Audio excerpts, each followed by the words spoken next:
마테오가 전한 거룩한 복음입니다.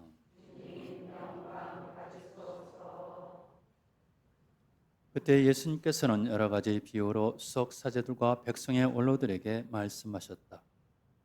하늘나라는 자기 아들의 혼인 잔치를 베푼 어떤 임금에게 비길 수 있다. 그는 종들을 보내어 혼인 잔치에 초대받은 이들을 불러오게 하였다. 그러나 그들은 오려고 하지 않았다. 그래서 다시 다른 종들을 보내며 이렇게 일렀다. 초대받은 이들에게 내가 잔치상을 이미 차렸어. 황소와 살진 짐승을 잡고 모든 준비를 마쳤으니 어서 혼인 잔치에 오시오 하고 말하여라. 그러나 그들은 아랑곳하지 않고 어떤 자는 밭으로 가고 어떤 자는 장사하러 갔다. 그리고 나머지 사람들은 종들을 붙잡아 때리고 죽였다. 임금은 진노하였다. 그래서 군대를 보내어 그 살인자들을 없애고 그들의 고을을 불살라버렸다. 그러고 나서 종들에게 말하였다. 혼인잔치는 준비되었는데 초대받은 자들은 마땅하지 않구나. 그러니 고을 어기로 가서 아무나 만나는 대로 잔치에 불러오너라. 그래서 그 종들은 거리에 나가 악한 사람, 선한 사람을 끝없이 만나는 대로 데려왔다. 잔치상은 손님들로 가득 찼다. 임금이 손님들을 둘러보려고 들어왔다가 혼인 예복을 입지 않은 사람 하나를 보고 충기여 그대는 혼인 예복도 갖추지 않고 어떻게 여기 들어왔나 하고 물으니 그는 아무 말도 하지 못하였다. 그러자 임금이 하인들에게 말하였다. 이자의 손과 발을 묶어 바깥 어두움 속에 내던져 버려라. 거기서 울며 이를 갈 것이다. 사실 부르심을 받은 이들은 많지만 선택된 이들은 적다. 주님의 말씀입니다. 그리스도님 전미합니다.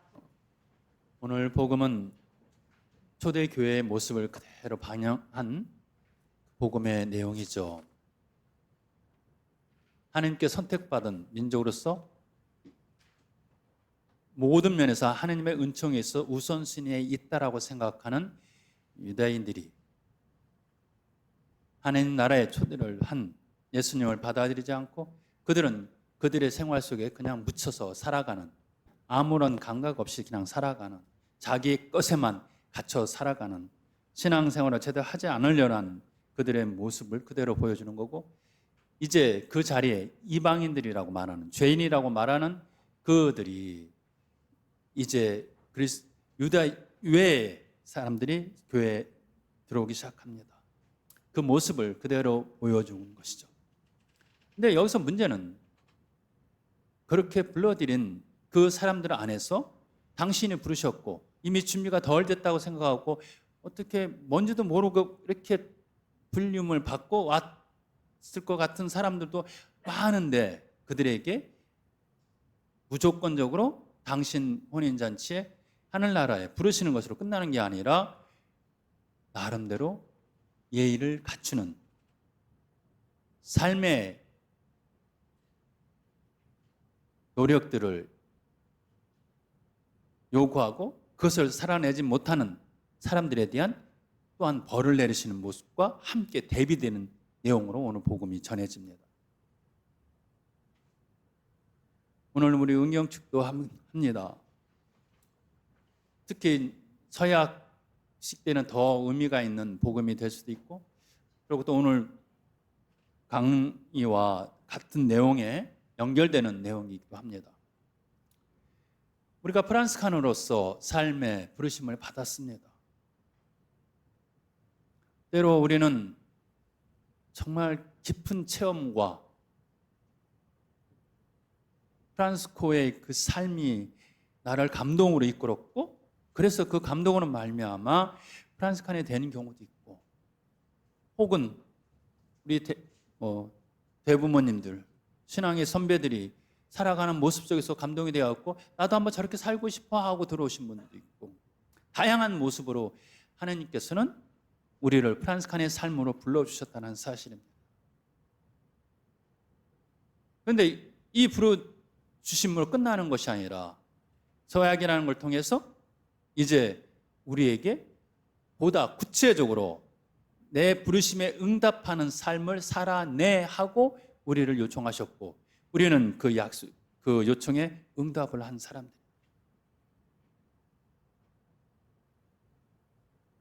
이제 주님은 그런 응답의 삶을 살아가는 우리에게 따지기 시작하십니다.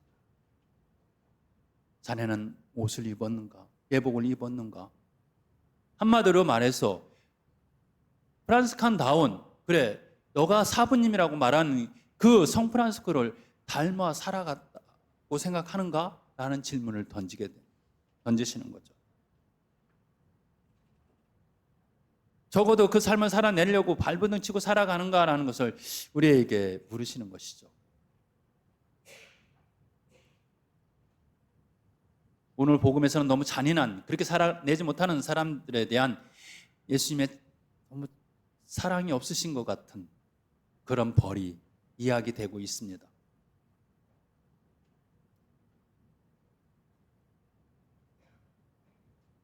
우리 스스로의 우리 삶에 대한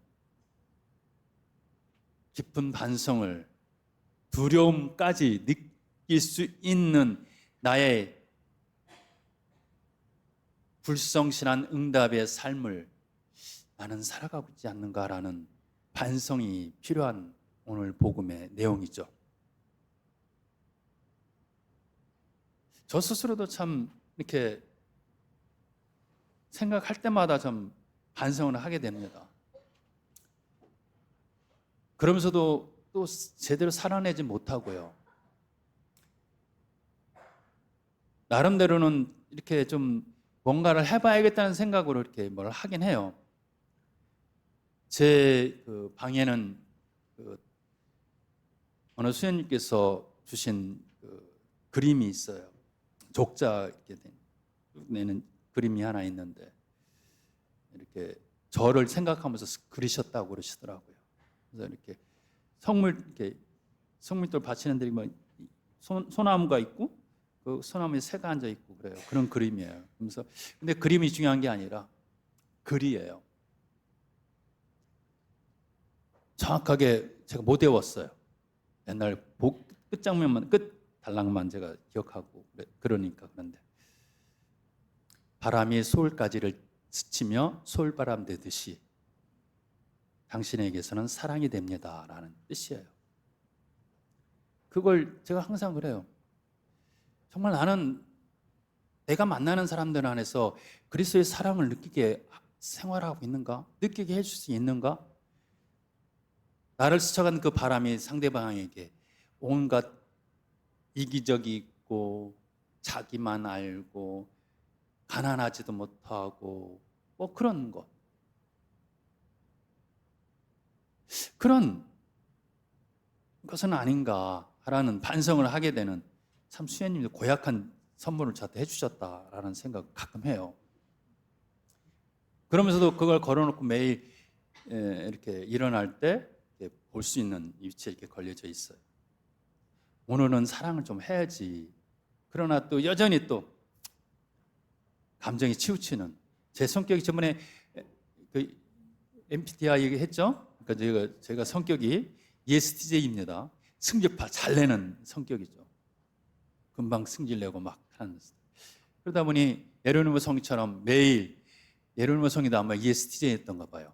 그래서 그 자서전에 보면은 아침마다 오늘은 내가 화 안 내게 해주십시오. 그랬는데 저녁 되면 또 화냈네 하면서 가슴을 치는 그 고백의 내용이 이렇게 나와요. 그렇게 매일 우리는 하루하루의 삶을 완벽하게 살아내지 못하지만 내 삶을 개선시키려고는 반복된 죄를 짓고 살지만 계속해서 또 하나님께 도와주세요 하고 저녁 때 다시 기도드리는 이 모습, 하나님께서 내치지 않으실 것 같다 라는 생각으로 위로를 하고 살아갑니다. 우리가 완벽하게 응경치도 하시고 서약도 했습니다만 우리가 완벽해서 서약을 한 것이 아니잖아요.